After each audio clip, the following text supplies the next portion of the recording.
মণিপুর এখনও কেন জ্বলছে? এটা কোনো জাতিগত লড়াই নাকি খনিজ সম্পদের লড়াই? মানে আমরা তো মিডিয়া দেখে জানি যে আমাদের সামনে যেটা তুলে ধরা হচ্ছে এটা একটা রিলিজিয়াস ম্যাটার। মানে সেখানকার যে দুই উপজাতি আছে তারা নিজেদের মধ্যে দ্বন্দ্ব লাগিয়ে সেখানে একটা মানে প্যান্ডিমোনিয়াম সিচুয়েশন ক্রিয়েট করা হচ্ছে বারবার করে। ঠিক আছে, তো এই যে গোটা ওয়ার্ল্ড মিডিয়া বা আমাদের ডোমেস্টিক মিডিয়ার সামনে যে চিত্রটা অ্যাকচুয়ালি তুলে ধরা হচ্ছে, আসলে কি সেটাই বাস্তব? নাকি মণিপুরে যে খনিজ সম্পদ পাওয়া গেছে, ট্রিলিয়ন ডলারের খনিজ সম্পদ পাওয়া গেছে, হ্যাঁ আমি ট্রিলিয়ন ডলার কথাটা ব্যবহার করছি, এত বড় খনিজ সম্পদ পাওয়া গেছে, তো এই যে কনফ্লিক্টটা, এটা আদৌ নিজে থেকে লেগেছে না লাগানো হয়েছে? সেটা সম্পূর্ণ দেখবো আজকের এই কেস স্টাডিতে। আসল যে রহস্যটা লুকিয়ে আছে না, এই রহস্যটা আজকে তোমরা জানতে পারলে তোমাদের পায়ের নিচ থেকে মাটি সরে যাবে। এত বড় এক ঘটনা আস্তে আস্তে সামনে আসছে। এখন সোশ্যাল মিডিয়ার যুগ, এখন সোশ্যাল মিডিয়ার যুগে কোনো কিছুই এখন আর ঢাকা চাপা থাকে না।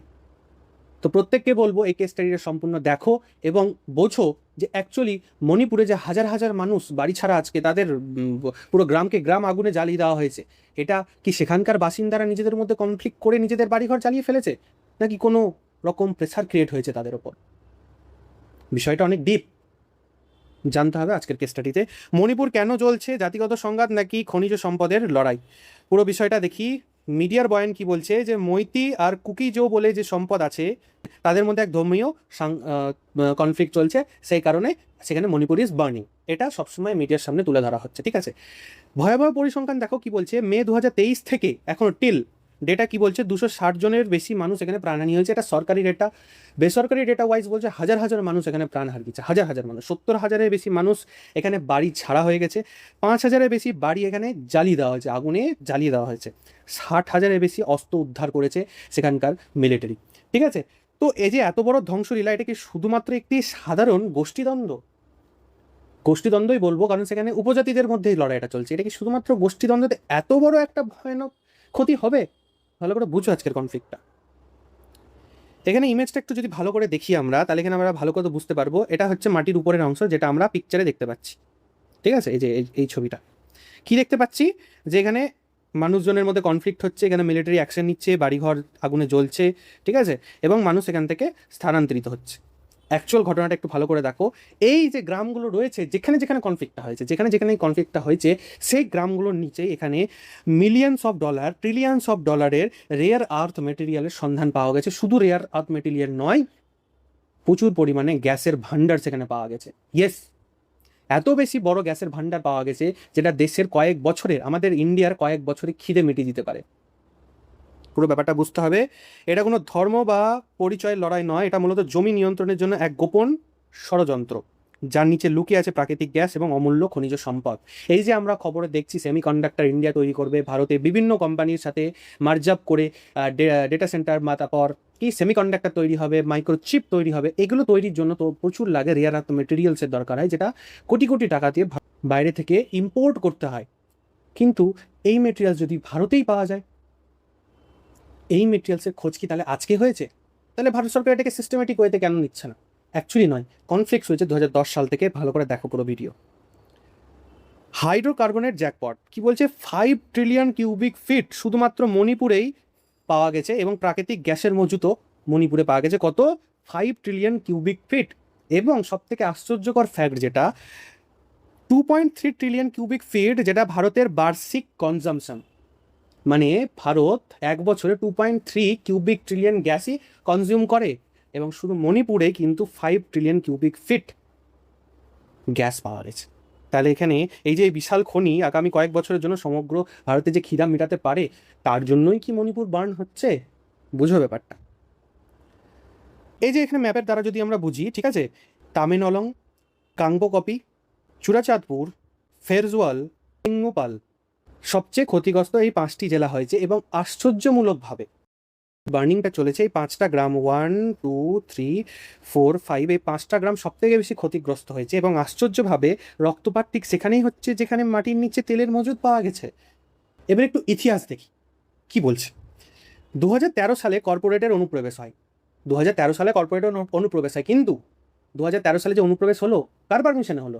2010 সালে ভারত সরকার জুবিল্যান্ট বলে একটা এনার্জির কোম্পানি আছে, যাদেরকে এই অনুসন্ধান এক্সক্লুসিভের অধিকার দিয়ে দেয়, পারমিশন দিয়ে দেয়, যাও সেখানে যে বিশাল উপজাতিরা রয়েছে তাদের পুরোপুরি জমির অধিকার কর্পোরেট থেকে তুলে দেওয়া হয়। এবং যেটা সবথেকে শকিং ব্যাপার, গ্রামবাসীদের অজান্তেই এই ঘটনা ঘটে, স্থানীয়দের কোনো সম্মতিই নেই, তাদের কোনো সম্মতিই নেওয়া হয়নি, তাদের কাছে কোনো পারমিশন নেওয়া হয়নি, তাদের কাছে কোনো এনওসি নেওয়া হয়নি।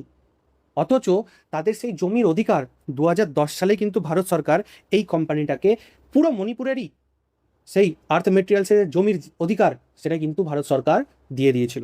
বন্ধ দরজার পেছনে স্থানীয় আদিবাসীদের ভবিষ্যৎ বিক্রি করে দেওয়া হয়েছে। এটা ঘটনা 2010 সাল থেকে চলছে, আমি আবার বললাম।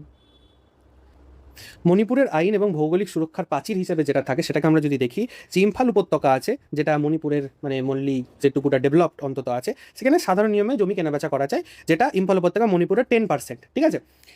বাকি যে উপজাতি এলাকাটা আছে, বাকি 90% পাহাড়ি জমি, যার নিচে $1 ট্রিলিয়ন সম্পত্তি পাওয়া গেছে, বর্তমান আইন অনুযায়ী কিন্তু সে উপত্যকার মানুষ বা অউপজাতিরা এই জমি কিনতে পারবে না।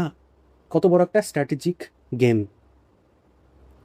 কর্পোরেটের প্রবেশে সেখানে কত রকম সমস্যা দেখো, পরিবেশগত ছাড়পত্র ছাড়াই তারা এখানে ড্রিলিং করছে, সেখানে প্রচুর পরিমাণে ডিফরেস্টেশন হচ্ছে, বড় বড় পাহাড়, গাছ তো বাদ দাও, বড় বড় পাহাড় কেটে দেওয়া হচ্ছে সেই রেয়ার আর্থ মেটেরিয়ালসগুলোকে তোলার জন্য।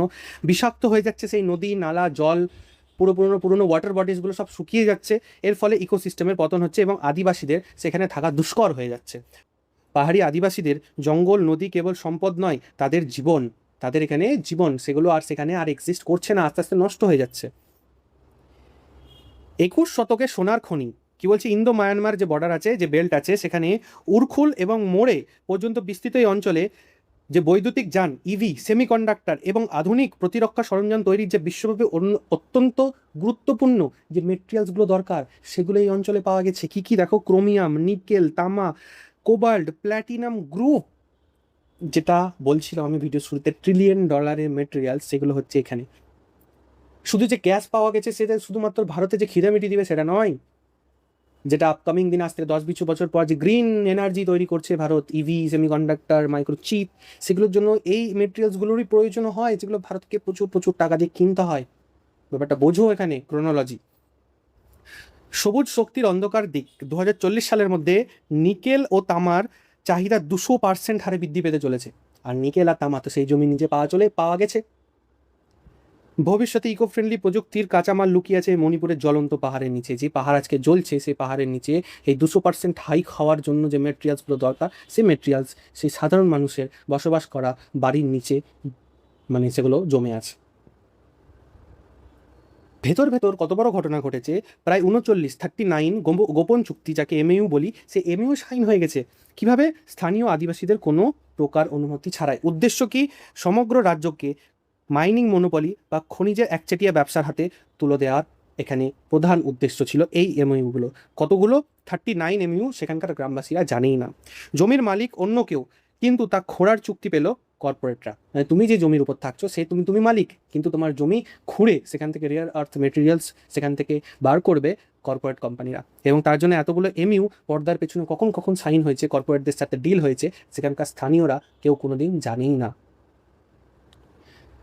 পাম অয়েল প্রজেক্ট, 6টি পাহাড় মিলিয়ে টোটাল 66,000 হেক্টর জমি নিয়ে শুধুমাত্র পাম অয়েল চাষের জন্য সংরক্ষিত করা হয়েছে। যেটা প্রস্তাব করা হয়েছে সেটা কি ছিল? National mission of edible oil প্রোডাকশনের জন্য এখানে 66,000 হেক্টর জমিকে এখানে সংরক্ষিত করা হয়। কিন্তু আসল প্রভাব কি? ব্যাপক বনভূমি ধ্বংস হচ্ছে, জলের যে উৎস আছে সেগুলো শুকিয়ে যাচ্ছে, এবং সেখানকার স্থানীয় যে বাসিন্দারা তারাও এখান থেকে বাড়ি ছাড়া হয়ে যাচ্ছে এই কর্পোরেটদের জন্য। ভালো করে ভেবে দেখো কি স্ট্র্যাটেজি তারা এখানে অ্যাপ্লাই করছে। এপ্রিল 2023-এ হাইকোর্টের কি নির্দেশ আছে, সেই নির্দেশের জন্য অ্যাকচুয়ালি এই ব্লাস্টটা শুরু হয়। হ্যাঁ, এই হাইকোর্টের একটা নির্দেশে এপ্রিল মাসে 2023-এ, যেটা বললাম ভিডিও শুরুতে, এই ব্লাস্টটা শুরু হয়। মণিপুর হাইকোর্ট রাজ্য সরকারকে নির্দেশ দেয় সংখ্যাগরিষ্ঠ এসটি কমিউনিটি যারা আছে তাদের যে স্ট্যাটাসটা আছে এটা নিয়ে বিবেচনা করতে, one kind of took off করে নেওয়ার একটা ছোট হিন্ট এখানে দেয়। এইটার থেকেই শুরু হয় পুরোপুরি ভারতের স্তূপে পরিণত করে মণিপুরকে। পাহাড়ি উপজাতিরা বুঝতে পারে এটি কেবল সামাজিক ন্যায়ের বিষয় নয়, বরং তাদের জমি দখলের একটা জাস্ট ব্লুপ্রিন্ট। ভেবে দেখো খেলাটা কবে থেকে। সুরক্ষার প্রাচীর ভাঙার গোপন পথ, একটি স্ট্যাটাস পেলে, ভালো করে বোঝো, একটি স্ট্যাটাস পেলে মৈতিদের মাধ্যমে, যে মৈতিরা যে 10% মৈতিরা রয়েছে, মৈতিদের সাথে কেন এখানে কনফ্লিক্টটা লাগানো হলো? মৈতীদের সাথে কেন কনফ্লিক্টে লাগানো? যদি যদি মৈতীদের দ্বারা কোনো রকমভাবে একটা স্ট্যাটাস পায়, তাহলে এই কর্পোরেট এবং রাজনীতিকরা শহরে পাহাড়ি জমি কিনতে পারবে, এবং পাহাড়ি জমি কিনতে পারলেই সেই দরজাটা খুলে যাবে সেখানকার রেয়ার আর্থ মেটেরিয়ালসের। তাহলে কনক্লুশন কি দাঁড়াচ্ছে? ধোঁয়ার পেছনে আসল সত্য, এটি কোনো জাতিগত বা ধর্মীয় লড়াই নয়, এটি ভারতের একটা মারাত্মক রিসোর্সের ওয়ার হয়ে দাঁড়িয়েছে। বিষয়টাকে জাতিগত পথ দেখিয়ে পর্দার আড়াল এখানে পাহাড়কে ফাঁপানো হচ্ছে, পাহাড় কেটে কেটে সেখানকার প্রকৃতিকে নষ্ট করা হচ্ছে। আসল লড়াই মাটির উপরে নয়, বরং মাটির নিচে অমূল্য সম্পদের নিয়ন্ত্রণের জন্য। তো এই ছিল মণিপুরের যে ঘটনা চলছে তার ডিটেলড কেস স্টাডি। আশা করি বুঝাতে পেরেছি। এরকম ধরনের আরও, ভারত হোক বা বিদেশি হোক, জিওপলিটিক্যাল ইস্যু হোক, সমস্ত ধরনের কেস স্টাডি তোমরা খুব ভালোভাবে বাংলা ভাষায় একমাত্র বেদান্তিক একাডেমিতেই পাবে। কী করতে হবে তার জন্য? ফলো করতে হবে, সাবস্ক্রাইব করতে হবে এবং শেয়ার করে পৌঁছে দাও সমস্ত জায়গায় যারা এখনও এই মণিপুরের কনফ্লিক্ট নিয়ে সঠিক তথ্য জানে না। Thank you again. Follow Vedantik academy for more updates.